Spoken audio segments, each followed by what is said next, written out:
Hello, welcome to the Toolbelt. This is Michael. In today's video, we're going to be going into the Mesh Tools menu. I'll just break this off here. We've gone over several of these tools already. You can find them on the channel. There's also a playlist for the Mesh Tools menu. You can find all of these particular tools here that we've gone over so far. As of this recording, we've gone over probably about half of them or so. We're still working on it. So today, I wanted to look at the Make Hole tool. Make Hole. It's an interesting tool. It promises to, if you look at the bottom left, way down here in the corner, when I mouse over it, it says make a hole in the first selected face using a second face on the same object to shape the hole. Okay, so it has to be two faces selected. So the first face is the one that the hole gets punched in. The second face indicates the shape of that hole. And both faces have to be on the same object. It can't be two separate objects that you're doing this with. Okay, so that might sound a little complicated. So let's talk about how this works. So for the sake of this example, I'm just going to create a cube. I'll scale it up here a bit and I'll hide the grid. Alright, so I got a cube here. Let's say I'm going to punch a hole into this in the side of this cube. So the hole I'm going to punch needs to be another face. And so just to make things a little bit interesting, let's do a cylinder. Okay, and over here in the channel box, I'm going to click on this under inputs where it says polycylinder 1. Click that and it expands this out. And I can change the subdivision caps to 0. So I have just one circular face. Let's say I want to punch a circular hole into this cube. If I wanted to, I can also decrease or increase the subdivision's axis.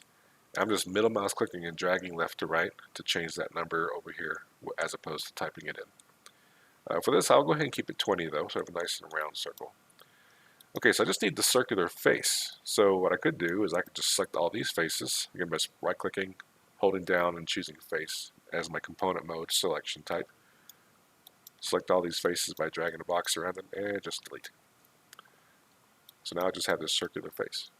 Okay, I'm going to rotate it. I'm going to press the E key for rotate tool and hold down the J key on the keyboard to incrementally rotate by 10 degrees or so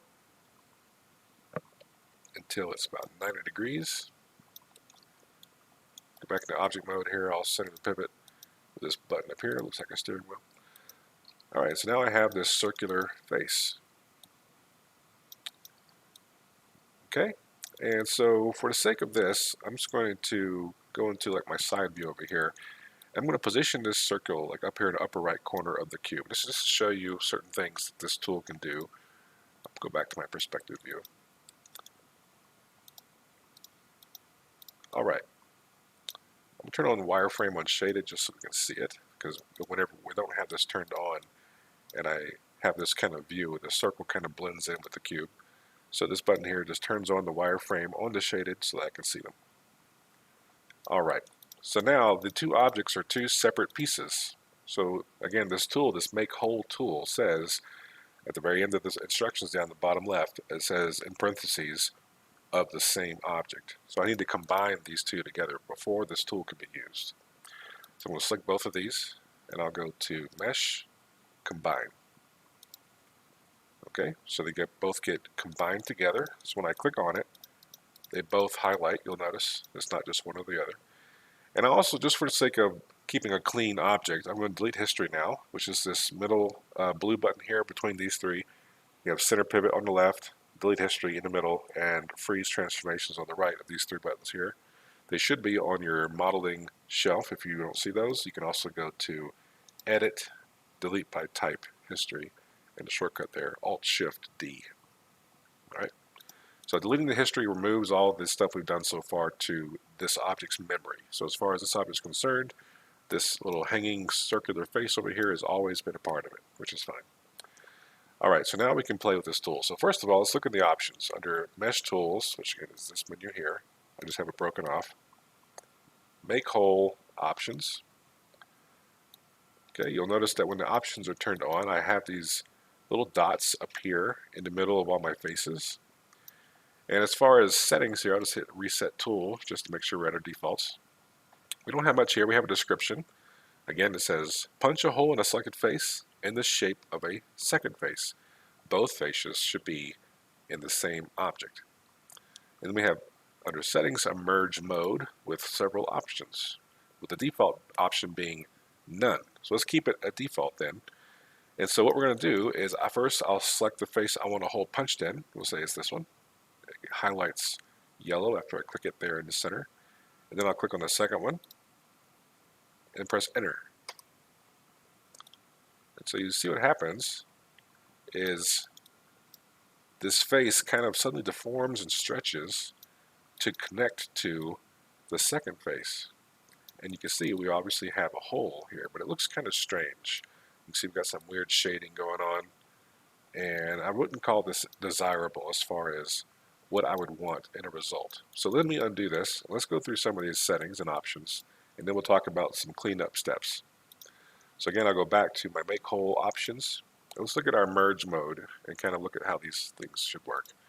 So we have first, middle, second, and then project first, project middle, project second. And then what we just did was none. So let's do first. That makes sense. So with merge mode first, I'll again do the same steps. I'll click on this square face of the cube first, click on my circular face second, hit enter. Now we get a different result. Let me press Z to undo and Shift Z to redo and kind of go back and forth. You can see that the hole that gets created is the shape of my circle, and the circle, the face kind of gets moved and centered on this first face. So the first face becomes the aligning face, okay, and the circle moves to center itself on the first face. So if you were to imagine those two blue dots, this dot is being moved to match this dot, and then the hole gets made. And that's with this merge mode set to first. So again, if I click on the first face here, this blue dot, click on the second face, this blue dot, what's going to happen is the second face moves to be, because the blue dot of the second face moves to match the blue dot of the first face, and then the hole gets made, like so. And that's with the merge, go back here, merge mode being set to first. Now if I do middle, do the same steps, cube face first, circle face second, and just to show you, see what happens, I'll move it over here to the side, hit enter. You see what happened there?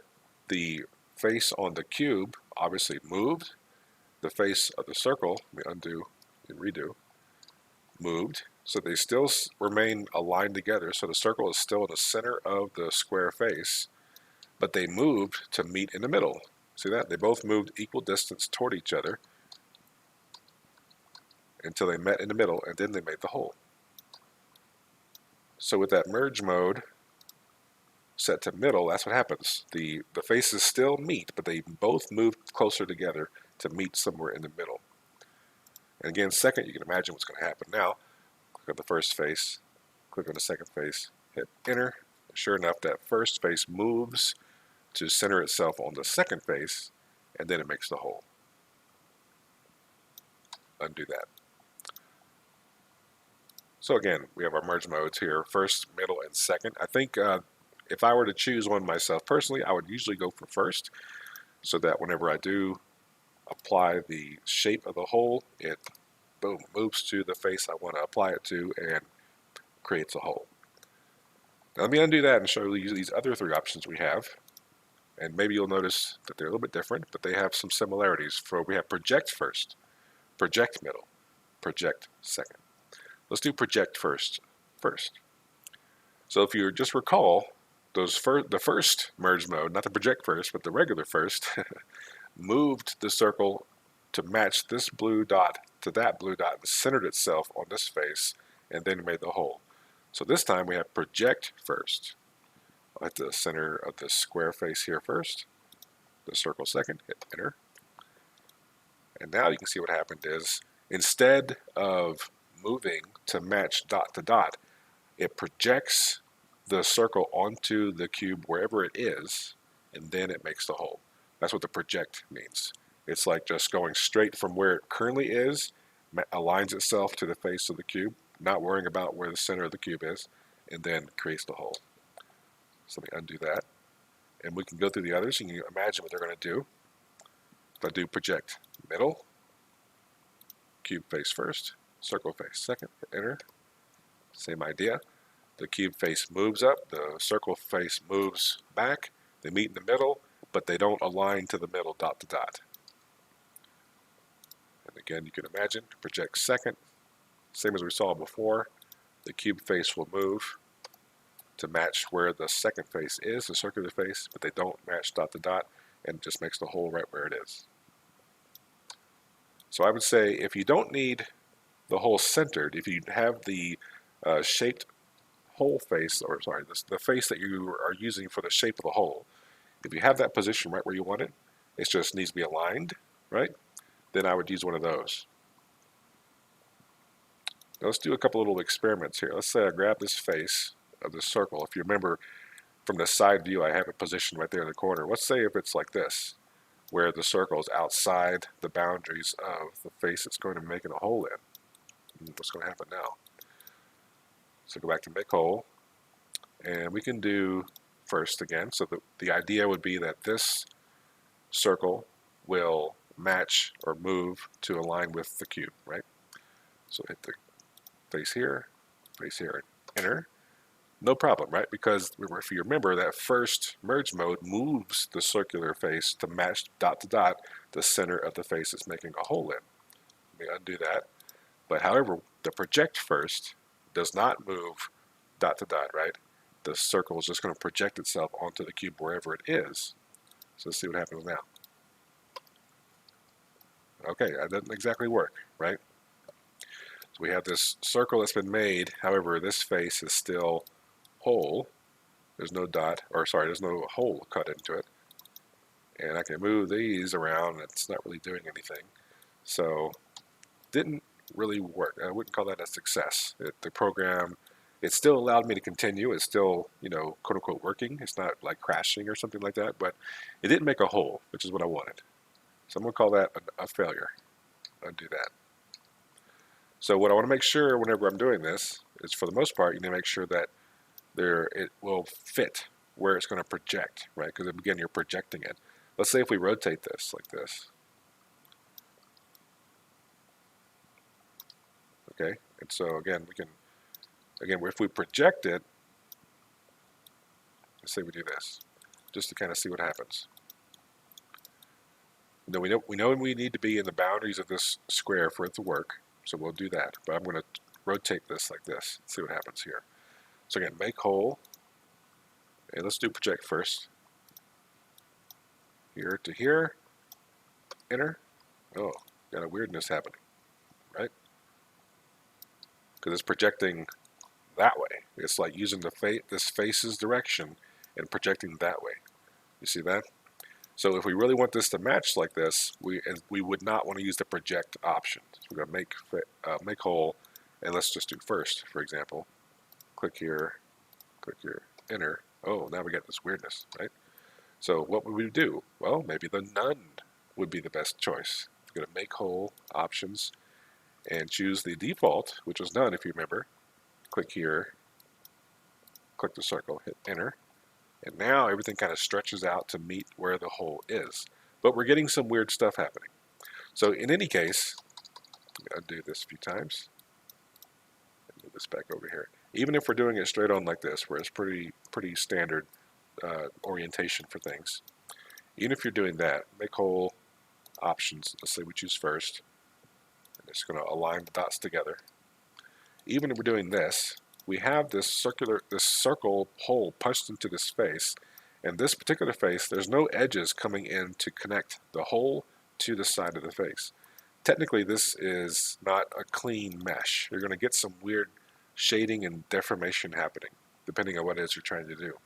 So I recommend, even if this is the result you wanted a hole punched in the middle of this face, and that's what we got, I would still recommend grabbing this face, going to mesh, triangulate, and you'll see that's going to connect the edges of the circle, the edges of the hole, to the actual object itself to anchor it into place. So now it will be a part of the mesh in a more finished manner. Otherwise, without that, just like we saw with the none, it kind of stretches and gets weird. So let's go back and do that example as well. There we go. So now we're going to do none, make whole, options, choose none for my merge mode. Click on the cube face, circular face, enter.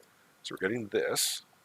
Again, same weird kind of stuff we're getting. I'm going to select that face, mesh, triangulate, and now we have all these edges being projected out here to connect to the circle. Now we might need to still do some work here. You see we have some weird stuff happening here.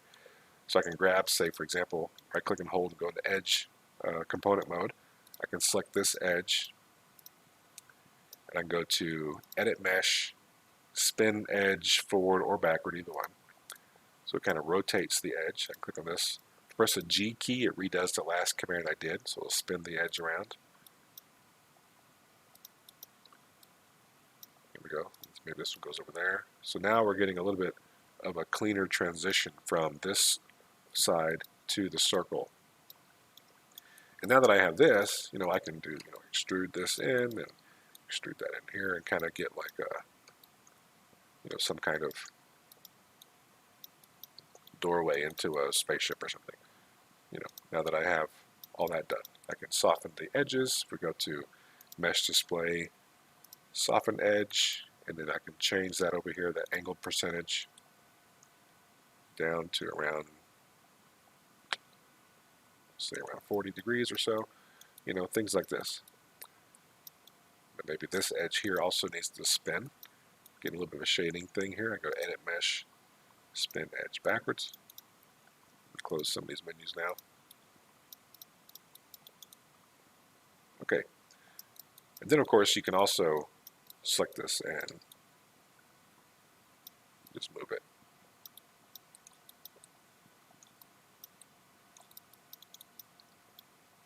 Okay. So yeah, make hole tool. I think that's pretty neat. You just have to be careful. Like I said, after you make the hole, you need to connect it to the object. We're going to make those edges hard so they don't get that weird shading happening. Just connect it to the object so that we are, we're anchored in. It'll actually be cohesive as a shape. And then you can do other things, extruding and so on, and do whatever you want. So yeah, that's the make hole command, or make hole tool, I should say, under mesh tools. Make hole, and all the settings involved as far as the merge mode goes. So the weirdest thing is at the beginning, we have to make that face, and then combine it with the original object, and then you can make the hole in however manner you want. And don't forget, you always have the option after, even if you did the first setting where it centers itself on your face, you can always change it afterwards, right? I can always move the points and position this wherever I want to. So you're not limited to that. You're not stuck there. You can change it. All right, guys, that'll do it for this particular video. I hope you found this useful and helpful. And if you have any questions, please add them to the comments below, and I'll be glad to answer the best I can. Have a wonderful rest of your day.